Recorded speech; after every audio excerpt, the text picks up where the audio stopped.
The family has asked us to announce that following this service and after the interment at Mount Olive Cemetery, they will be returning to Carrie and Cheryl's home at 6274 Sunnywood Drive in Solon. They will be receiving calls of condolence today until 4 p.m. and again this evening between 7 and 9. The minyan service at home will be taking place in the evening between 7 and 9. They will also be receiving Shiva calls tomorrow afternoon, Friday, from 1 to 4 p.m. and on Sunday from 1 to 4 p.m. again at Diane's home, 26,300 Village Lane, apartment 209. Donations are requested to the Lewy Body Dementia Association. Address details are in the death notice on Berkowitz's website as well as in the newspaper.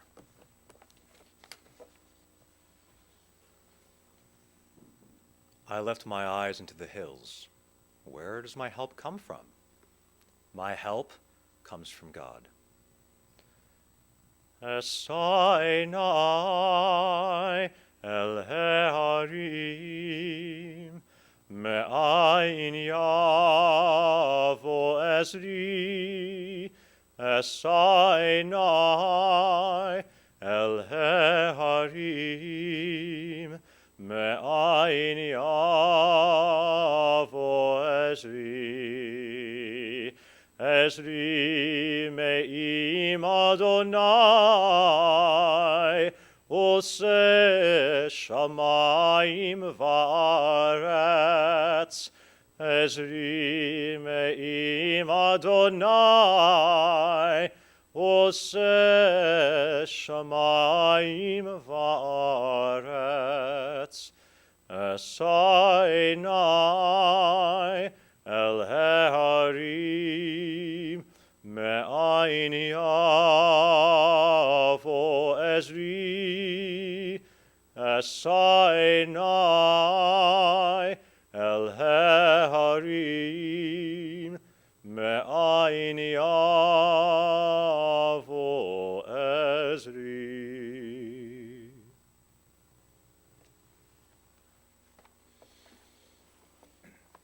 Efron Chaitoff is missed and mourned by his wife, Diane, by his sons, Kevin and Jamie, Craig and Patty, Keith and Betsy, Carrie and Cheryl, and by his grandchildren, Zoe and Justin, Alex, Victoria, Tyler, Sarah, Madison, and Jordan. Baruch atah Adonai Eloheinu melech olam dayan ha'emet. Praised are you, Adonai our God, the righteous judge. Adonai natan v'Adonai lakach, Yehi Shem Adonai mevarach. God has given, but now taken away, and still we praise God's name. Ben Sira teaches us, we are all destined to die. We share it with all who ever lived and with all who ever will be.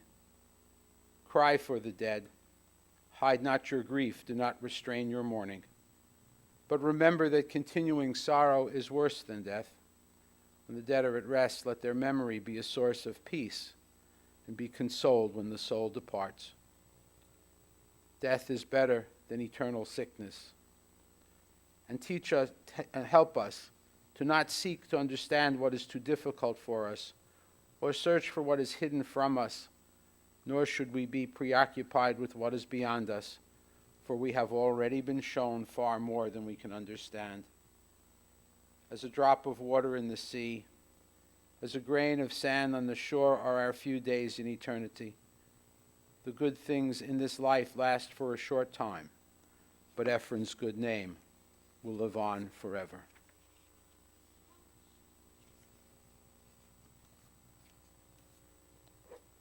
Efron will be remembered by each of his 4 sons.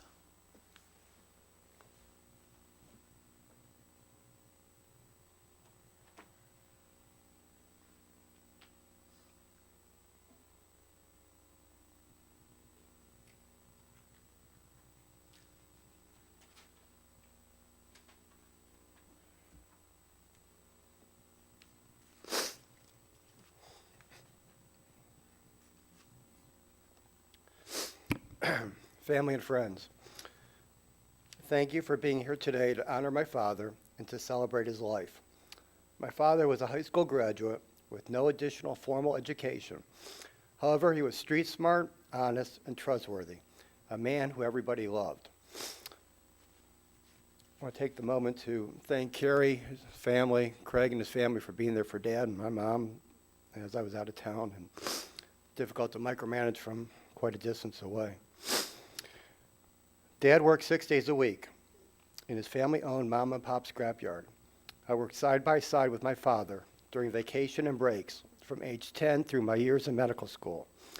He always paid well, and as a bonus, he would challenge me to see who could make the largest sandwich for lunch. In those days, he probably never made much more than $30,000 a year. Yet we were able to shop for designer clothes at JCPenney, and he paid for my 3 brothers and myself's undergraduate education. I remember going with Dad to the Cleveland Barons hockey game at the Cleveland Arena in the 1960s. I remember braving Cleveland's subarctic winter cold to attend the Cleveland Browns football games, huddled in blankets, drinking cans, yes, cans of hot chocolate. Dad was always there for my softball games and wrestling matches. I was never a very good athlete, but he was always encouraging me and advising me to never give up.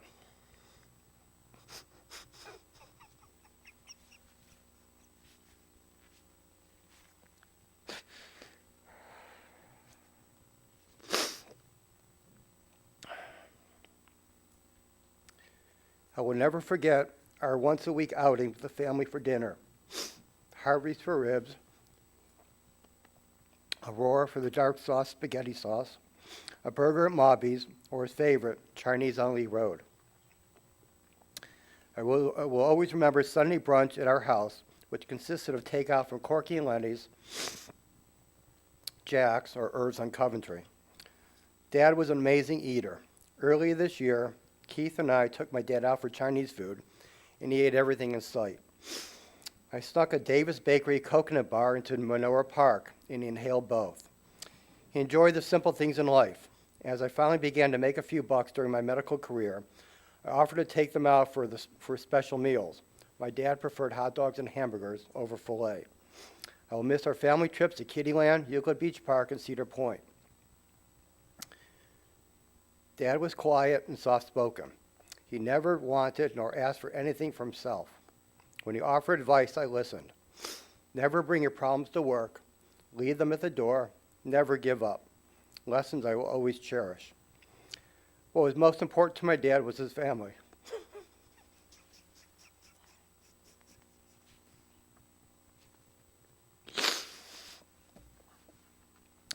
He truly loved my mother, brothers, and his spouses, and his grandchildren. Family and friends he loved so dearly. Dad succumbed to a devastating disease, dementia with Lewy bodies.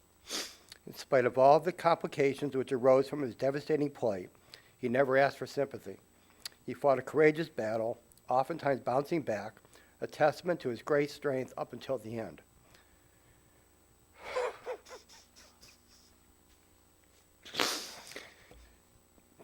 Dad, I will always remember your gentle smile. I will miss you. And will forever remember the life lessons which you taught me. I'm glad that you're at peace. I love you.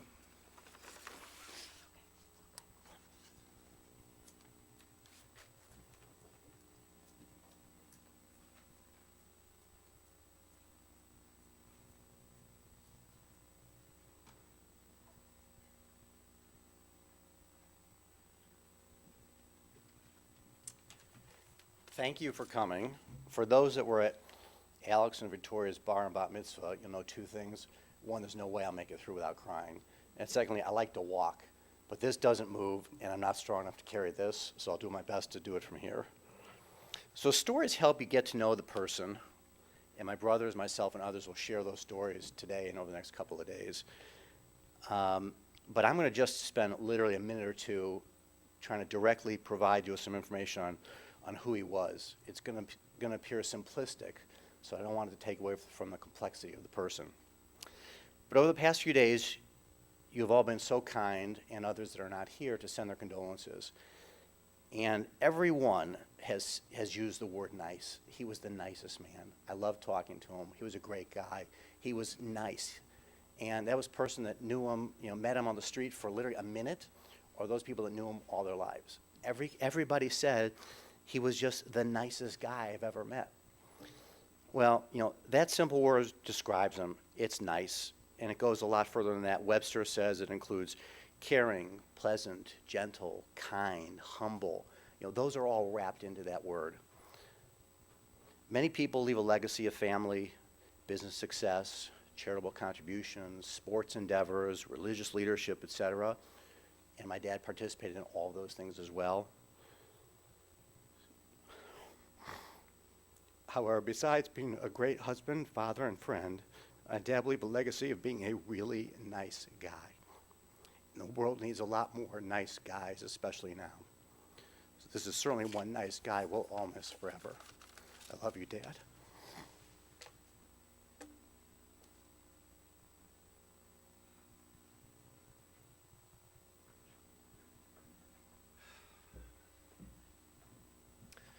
All right, so by this time, Craig and Kevin have said everything Carrie and I think are going to say as well, but we'll say it again.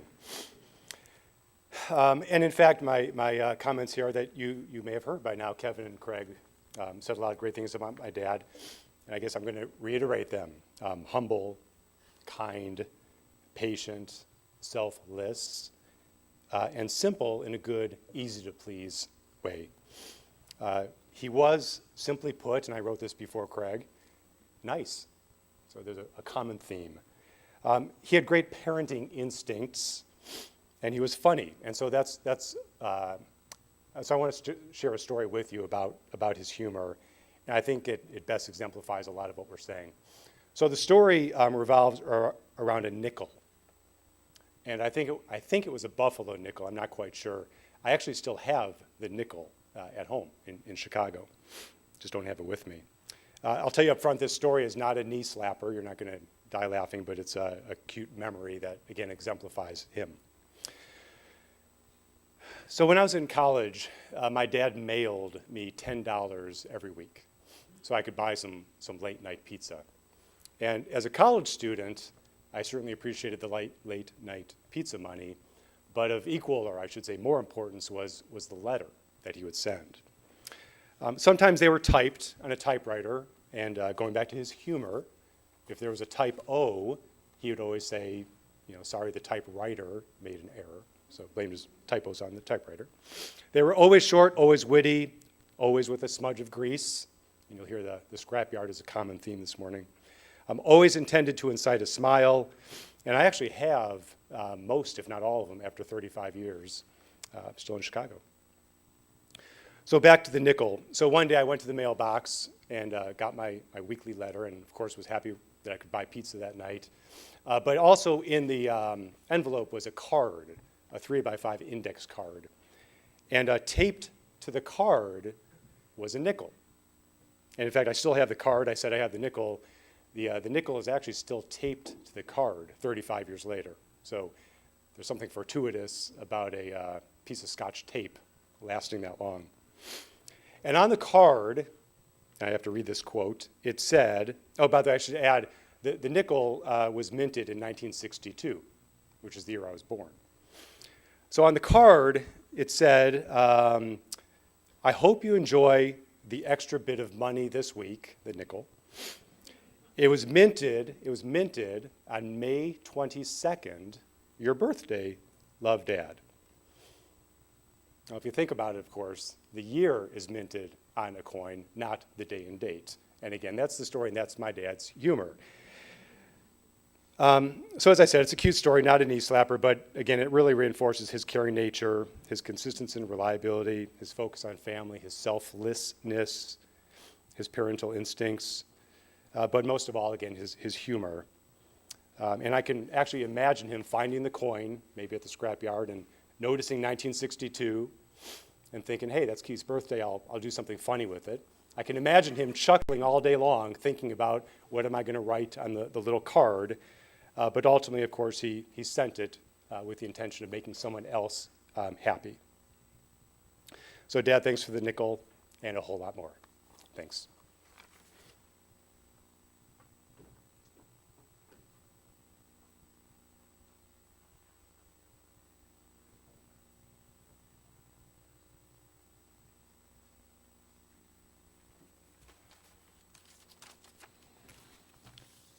Take it in. Look out here. I'm not used to speaking at my father's funeral, so thanks for coming. A lot of friends, family, coworkers, thank you, as long as you don't bill your time to one of my jobs. It's okay to smile and laugh. He may not be physically here, but we've got great memories of him, and that's what we celebrate is life. For those that don't know me, I'm Kerry.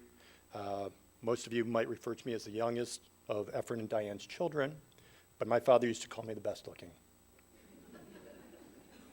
That part wasn't the joke, but, or perhaps that's how I refer to myself. It's been a long week, I don't remember. Like my dad, I am the baby of the family.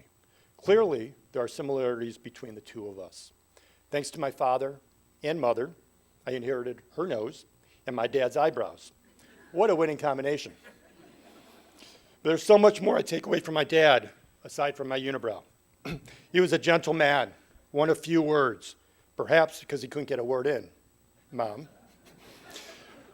He was the type of person you looked up to and didn't want to disappoint. He was tough, patient, supportive, instilled a sense of doing your best, and was never critical of your efforts. If you're a parent, you know how difficult doing those things are.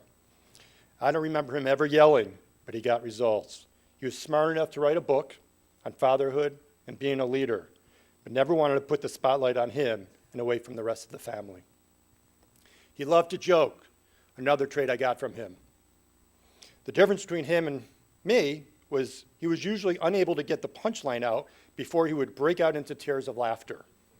The delivery was usually funnier than the joke itself, which when he could even remember the punchline. It was as he was a young child trying to tell a joke.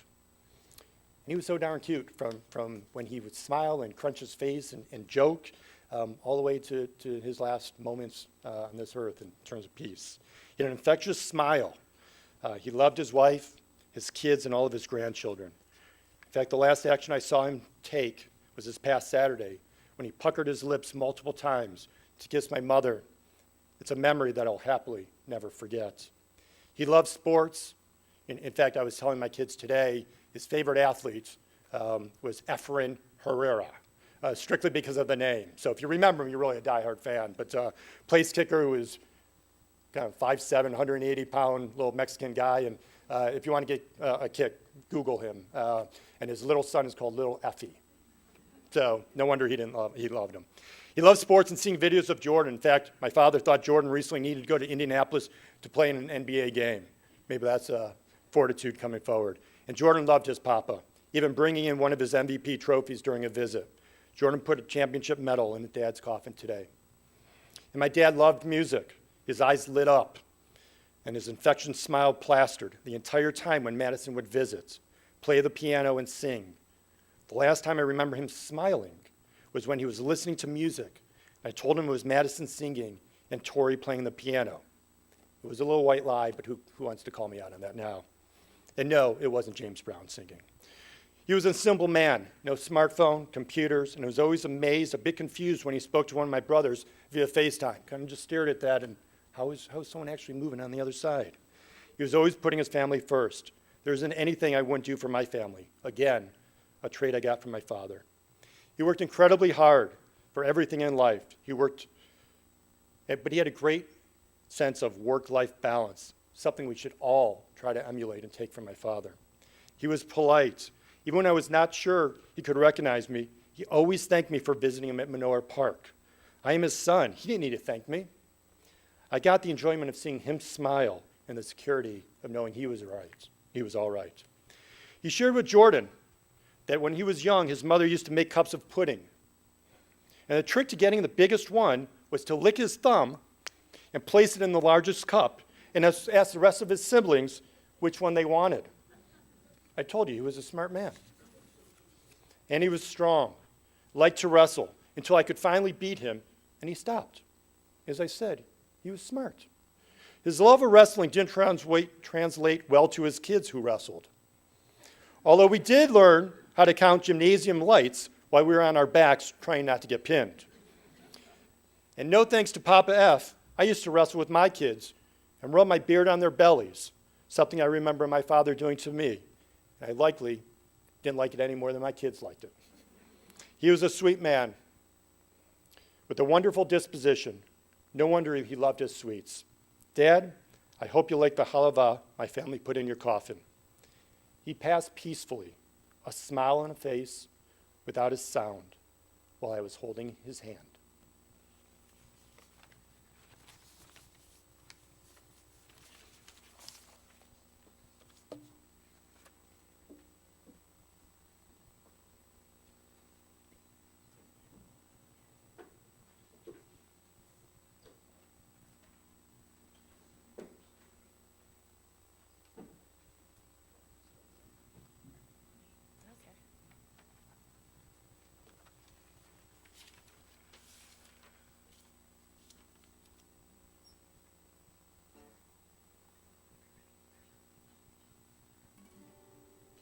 Oh yeah, I'll tell you something. I think you'll understand when I say that something. I wanna hold your hand. I wanna hold your hand. I wanna hold your hand.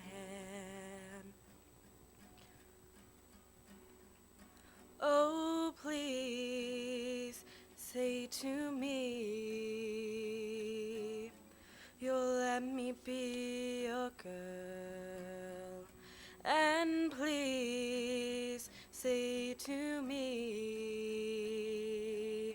you'll let me hold your hand. Now let me hold your hand. I wanna hold your hand. And when I touch you, I feel happy inside. It's such a feeling that my love I can't hide, I can't hide, I can't hide. Yeah, you've got that something. I'll think you'll understand when I'll say that something. I wanna hold your hand. I wanna hold your hand.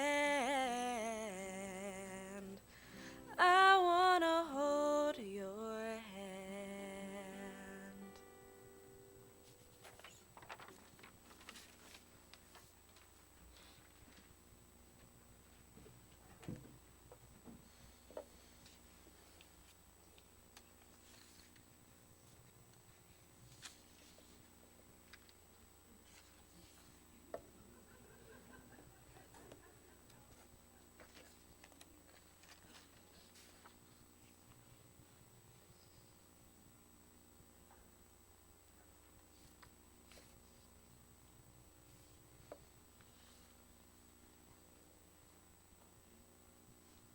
Diane was a member of a Maj group, and one of the other ladies in the group was best friends with Efron.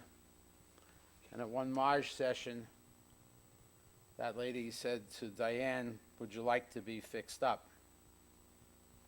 And they were married for 60 years. They were blessed, as you know, with 4 wonderful sons. And Diane credits their joint efforts, but also Efron, for making each one of them a mensch, as you certainly heard today.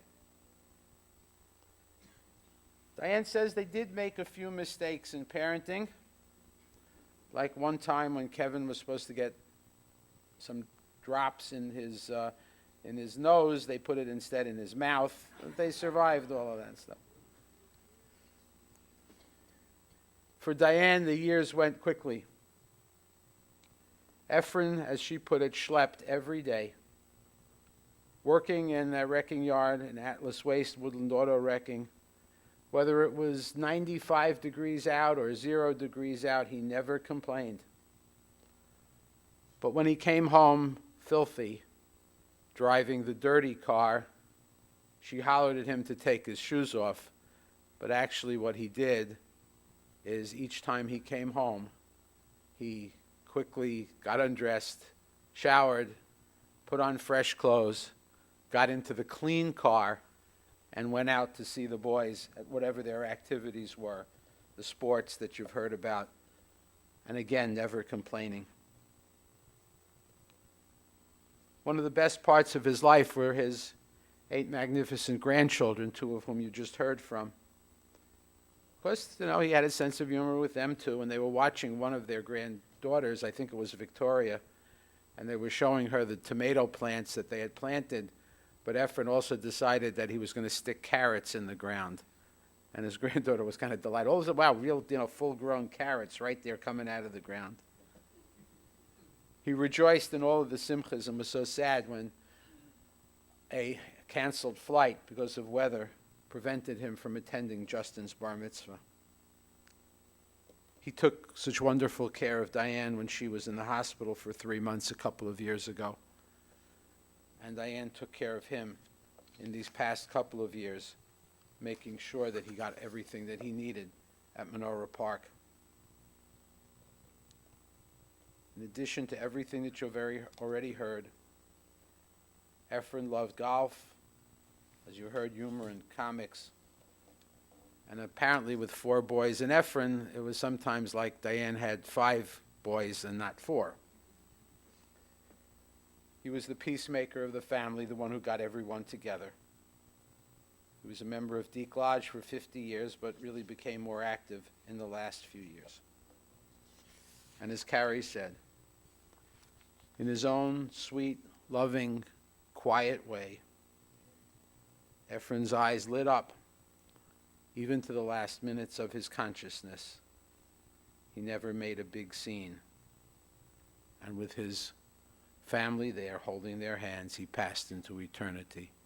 Zecher Tzadik Livracha. May the memory of the righteous indeed be a blessing. Mismola David. Adonai ro'i lo echzal. Binot deshe yarbitzeni al mei menuchot yenahaleni. Nafshi yeshovev yanchileni v'mag leitzedek lema'an shemo. God is our shepherd, we shall not want. God causes us to rest in green meadows, leads us beside still waters, and revives our spirits for the sake of the divine glory. Even when, as at this moment, we walk in the valley of the shadow of death, we fear no harm. You, God, are with us. Your rod and staff comfort us. You prepare a table before us, even in the presence of our enemies. You anoint our heads with oil, and our cup overflows. Ach tov v'chesed yirdufuni kol yemei chayai. V'shavti b'veit Adonai la'orech yamim. Surely goodness and mercy will follow us all of the days of our lives. We will dwell in the house of the Lord forever. Please rise.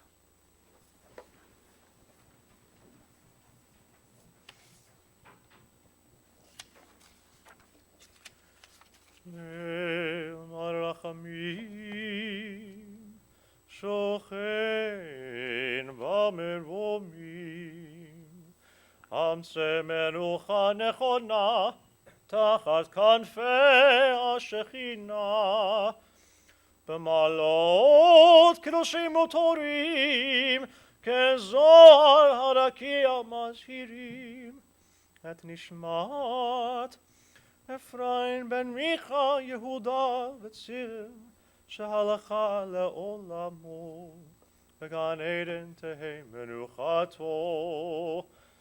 ענה בעל הרחמים, הסתירהו בסתר כנפיך לעולמים, וצרור בצרור החיים את נשמתו, אדוני הוא נחלתו, וינוח משלום על משכבו, ונאמר Amen.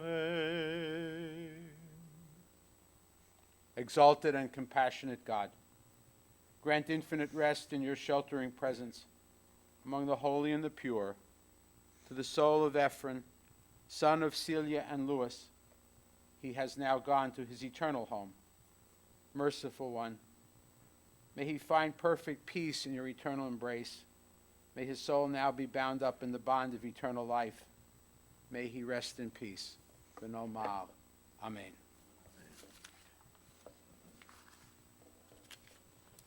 Please be seated.